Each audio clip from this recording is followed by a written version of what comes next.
Blood washes out of silk if you use cold water, but the smell of copper never really leaves. Rowan knew the cost of every luxury. Yet, standing in the doorway of the city's most sterile, exclusive restaurant, it wasn't the scent of money that grounded him. It was cheap vanilla. Porcelain clinking against silver sounded like small bones snapping. Rowan hated this restaurant. He hated the muted, amber lighting specifically designed to hide aging faces and bad intentions.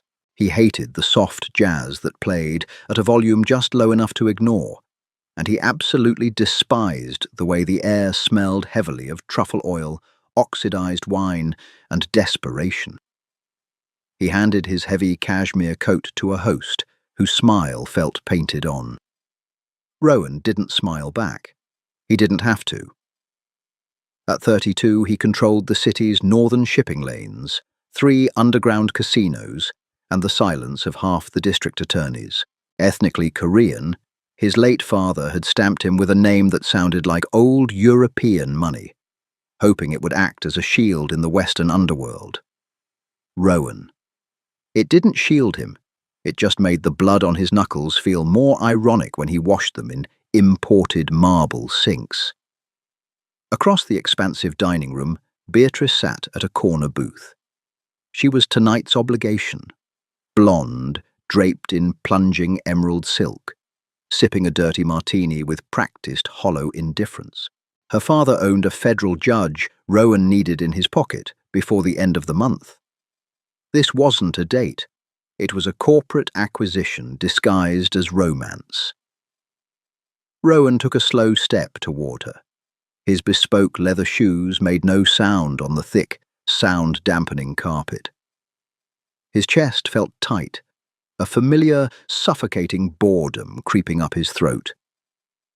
Every night was a variation of this exact script. Then a glass shattered. It wasn't a delicate tinkling sound. It was a violent, sharp crash that sliced cleanly through the low hum of pretentious conversation, followed instantly by the wet splatter of liquid on hardwood. Harper stared down at the mess of gin, crushed ice, and jagged crystal near the edge of Section 4. The ache in her arches throbbed in time with her heartbeat. It was a deep, bone-aching pulse that started in her heels and shot straight up her calves. 12 hours into a double shift, her patience was entirely evaporated. "Watch where you're standing, girl." The man who had backed his heavy frame into her tray, a bloated executive sweating through a tight wool vest, didn't even look apologetic. He flicked a dismissive glance at her plain uniform, assessing her worth in a fraction of a second, and clearly found it lacking. Harper didn't flinch. She didn't cower. She was 26, black, and entirely out of emotional currency. The relentless humidity bleeding out from the kitchen doors had long ago defeated the edge control she'd carefully applied that morning. She could feel a single bead of sweat tracing a cold line down her spine beneath the stiff, starchy fabric of her shirt. She smelled like industrial sanitizer, stale espresso grounds, and the cheap vanilla lotion she bought at the corner drugstore to keep her knuckles from cracking under the constant hand-washing. "You stepped backward, sir," Harper said. Her voice wasn't loud, but it was incredibly flat. It was utterly devoid of the sugary customer service cadence management demanded. "I was stationary." The executive bristled, his face flushing a blotchy red. "Excuse me?" "The glass." Harper pointed a long brown finger at the puddle on the floor, her dark eyes locking onto his with heavy, unblinking exhaustion. "You broke it. Don't step in it. I'll get a broom." She turned her back on him. It was a micro-rebellion, a tiny refusal to shrink in a room designed to make people like her feel small. Rowan had stopped walking. He was 20 feet away, frozen in the main aisle. Beatrice was waving a manicured hand from the corner, her diamond bracelets catching the light. But Rowan didn't see her. He was watching the waitress. He noticed the way she moved.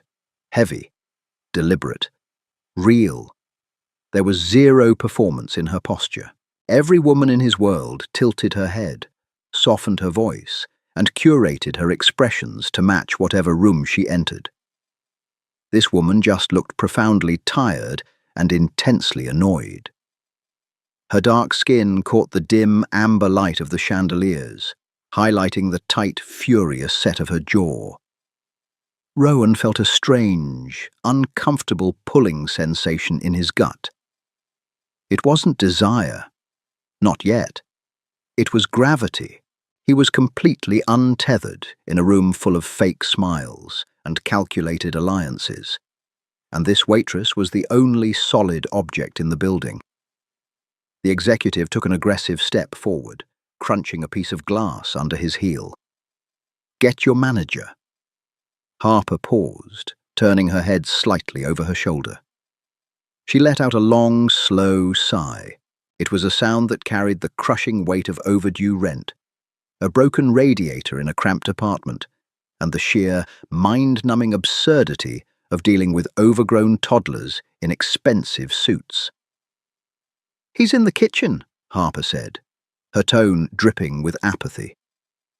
"Walk through those double doors. Ask for Dave. Tell him I sent you." Rowan's mouth twitched. It was a genuine, unbidden reaction.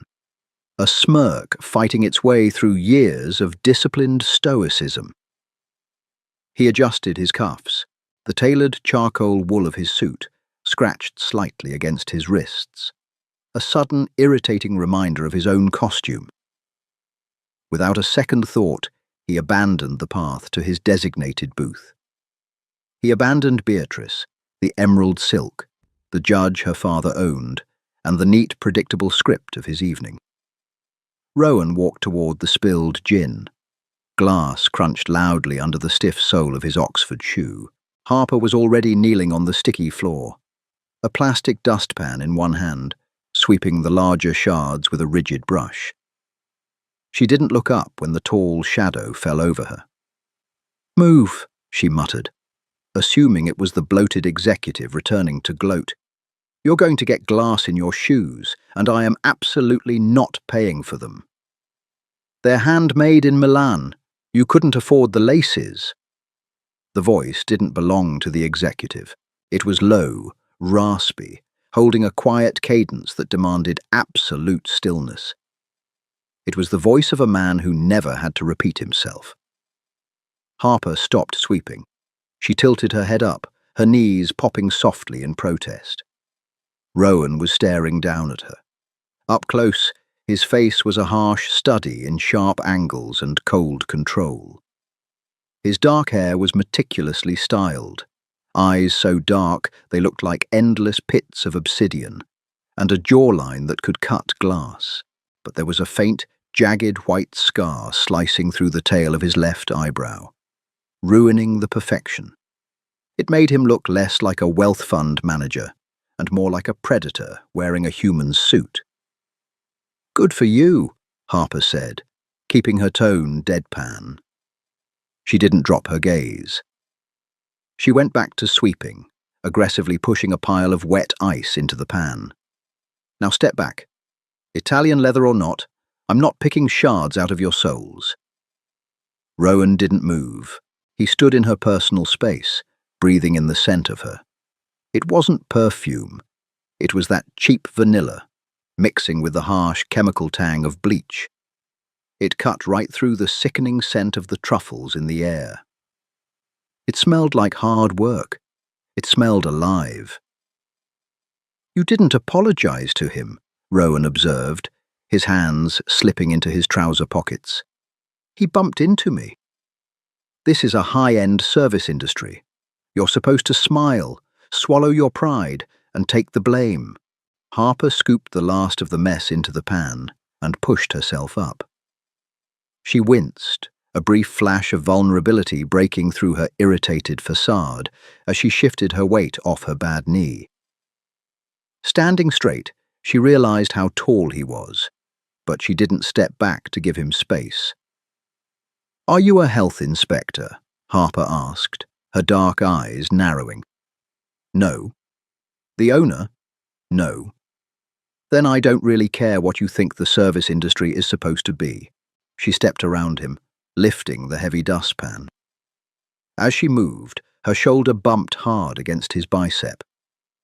The contact was brief, a fraction of a second, but Rowan felt it like a static shock. The rough, cheap fabric of her uniform dragging against his imported wool. He turned slowly, watching her walk toward the back service station. Across the room, Beatrice had stood up. She was gripping her evening bag, staring at Rowan with her mouth slightly parted in a mix of utter confusion and rising, venomous anger. Rowan ignored her completely. He walked to the nearest empty table, a small, unbussed two-top directly in the center of Harper's section, and sat down. He pulled out the chair, letting the wooden legs scrape loudly against the hardwood floor. Dave, the floor manager, burst through the kitchen doors a moment later, sweating profusely through his tight collar. He saw Rowan sitting at a dirty table next to a pillar and nearly swallowed his own tongue. Everyone in the city who mattered knew who Rowan was, and more importantly, what happened to people who disrespected him. Dave scrambled forward, waving a hand frantically at Harper, who was currently dumping the broken glass into a heavy plastic bin. "Mr. Park," Dave gasped, sliding to a halt at the table, breathless and pale. "My profound apologies, this table isn't ready. We have your private booth in the back." "I'm sitting here," Rowan said. He didn't look at Dave. He kept his dark eyes fixed on the service station, watching Harper wipe her hands on a damp towel. "But, sir, your guest." Dave gestured weakly toward Beatrice, who was now storming toward the front exit, her heels clicking furiously against the floor. "Let her leave. Put a bottle of Dom Perignon in her car on my tab." Rowan finally turned his gaze to the manager. The temperature in the immediate vicinity seemed to plunge. "And send the waitress, the one with the broom." Dave swallowed hard, his Adam's apple bobbing nervously. "Harper? Sir, she's not our best server. She lacks refinement. Let me get Antoine to handle your table." "Harper," Rowan interrupted, his voice dropping an octave. He tested the name on his tongue. It tasted grounded, real. "I want Harper."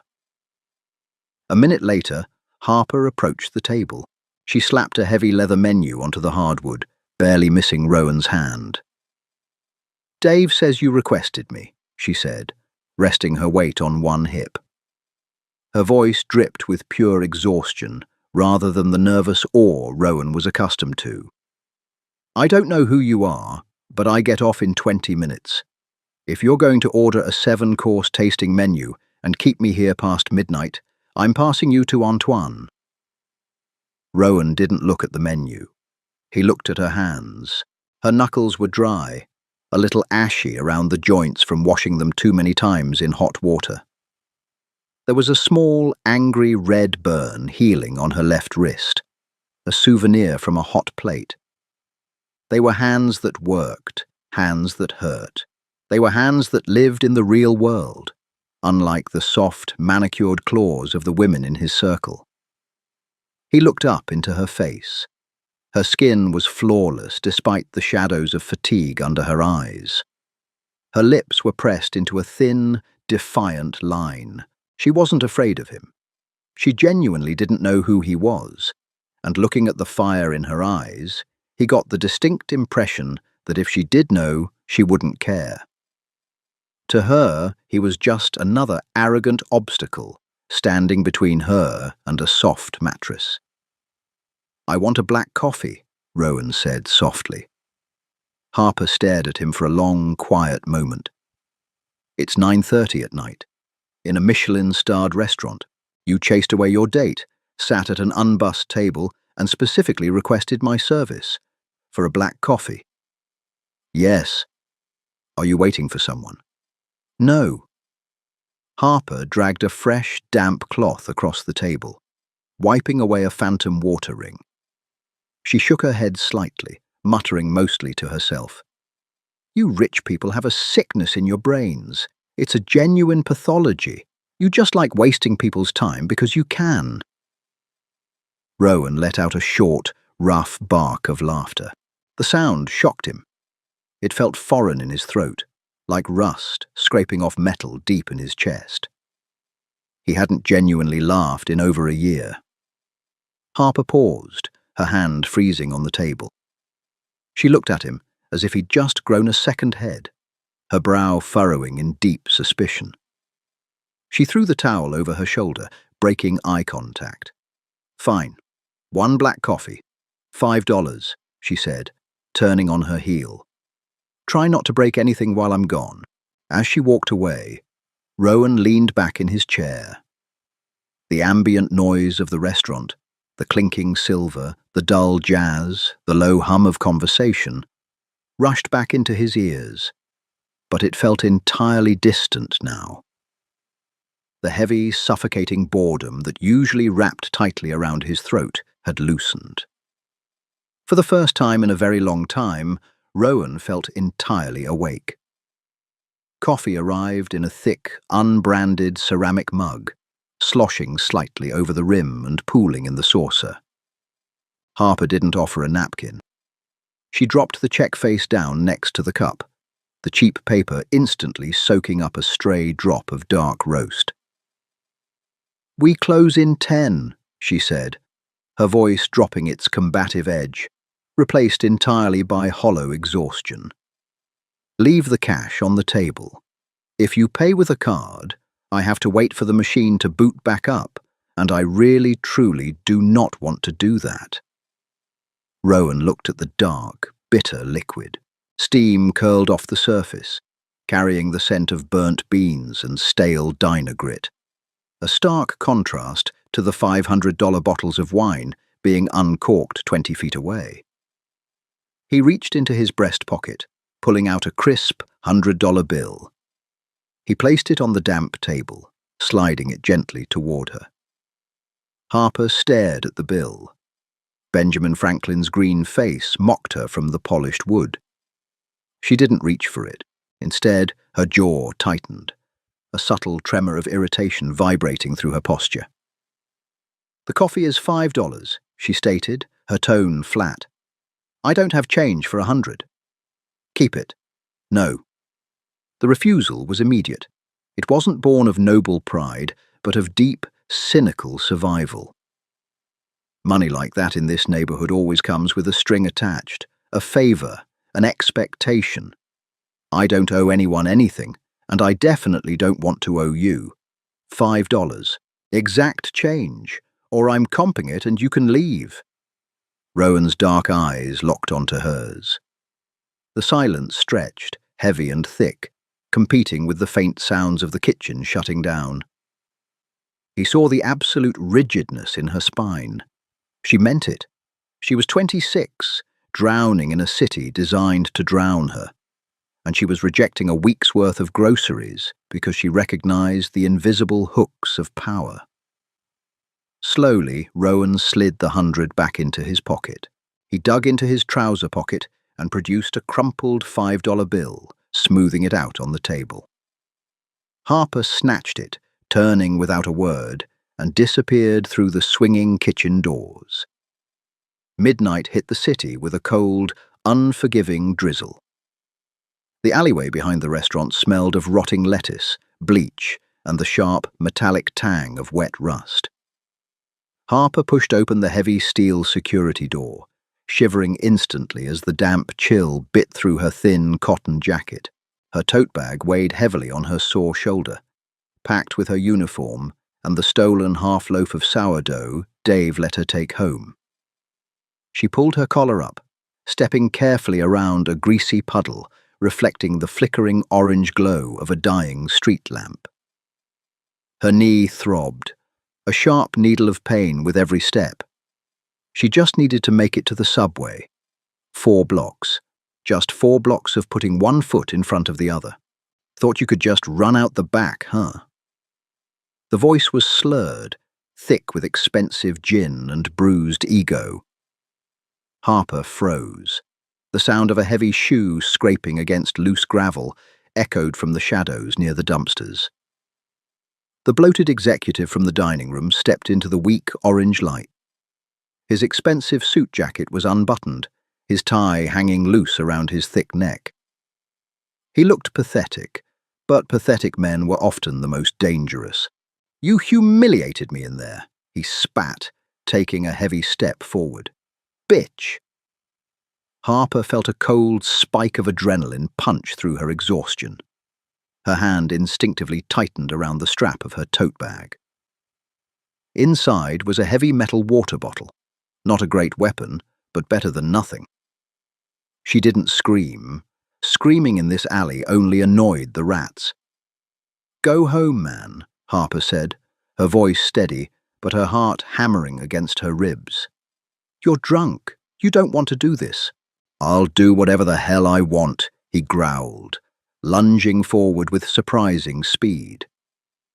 His large, sweaty hand shot out, grabbing the fabric of her jacket. Harper swung her bag hard, the canvas connecting solidly with his jaw. He grunted, stumbling back half a step, but his grip on her jacket didn't break. The fabric tore with a loud rip, exposing the cheap cotton t-shirt underneath to the freezing rain. He yanked her forward, raising his other hand. Then a shadow detached itself from the deeper darkness of the alley. There was no shout, no dramatic entrance, just a sudden, violent blur of motion. Rowan grabbed the executive by the back of the neck and the belt, utilizing the man's own momentum. With a terrifying, silent efficiency, Rowan drove the man head first into the rusted steel siding of the dumpster. The sound was sickening, a hollow metallic boom followed by the wet crunch of cartilage. The executive dropped like a stone, collapsing into the greasy puddles, utterly unconscious.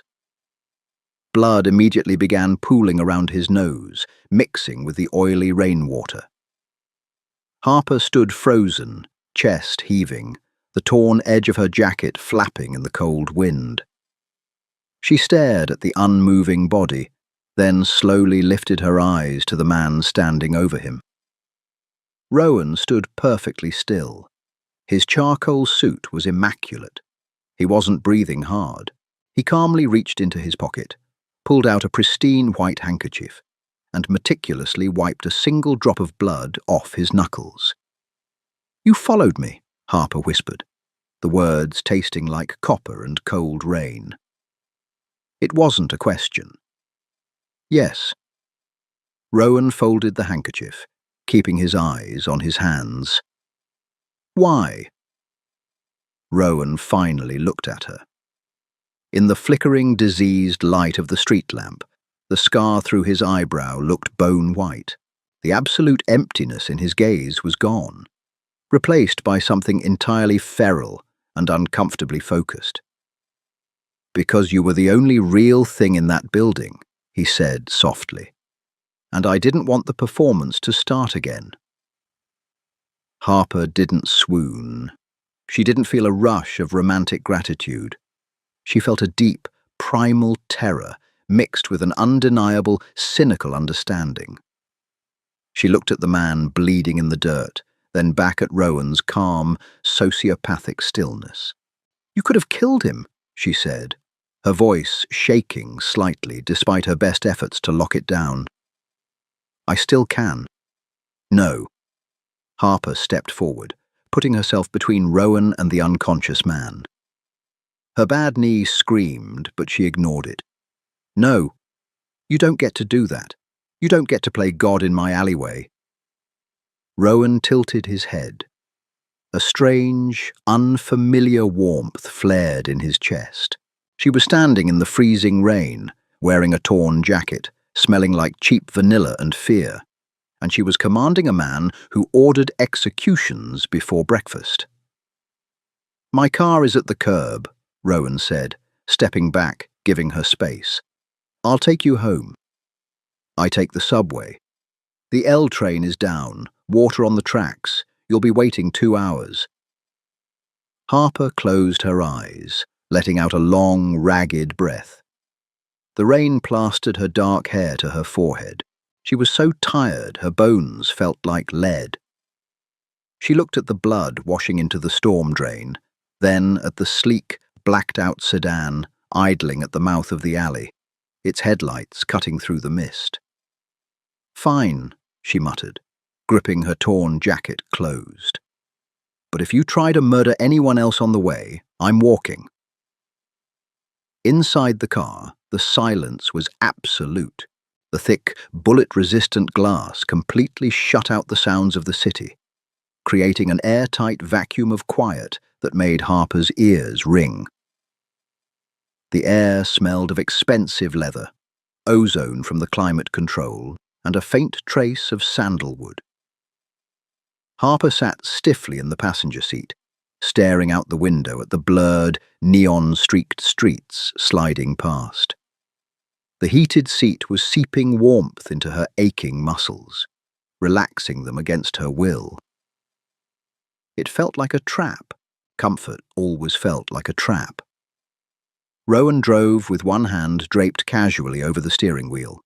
He didn't ask for her address. He simply headed south, toward the neglected, crumbling districts where the streetlights were mostly shot out. "You're not a hedge fund manager," Harper said suddenly, breaking the heavy silence. She didn't turn her head. She kept her eyes on the rain streaking down the glass. "No," Rowan replied. His voice was a low rumble, perfectly matching the hum of the engine. "The way you moved back there, the way Dave looked at you in the restaurant, he was sweating. Dave only sweats when the health inspector comes or when he thinks he's going to die." She finally turned, her dark eyes pinning him in the dim dashboard light. "Who are you?" "My name is Rowan." "That's a name, not an answer." Rowan slowed the car, turning onto a narrow, pothole-riddled street, lined with towering, decaying brick apartment buildings. Trash bags piled high on the curbs, bleeding dark, foul-smelling liquids onto the cracked pavement. "I manage imports," Rowan said, his tone carefully neutral. "And exports. Sometimes people disagree with my methods." "You're a mobster." She said it bluntly. No gasp, no dramatic hesitation. Just a factual statement, categorizing the danger sitting 18 inches away from her.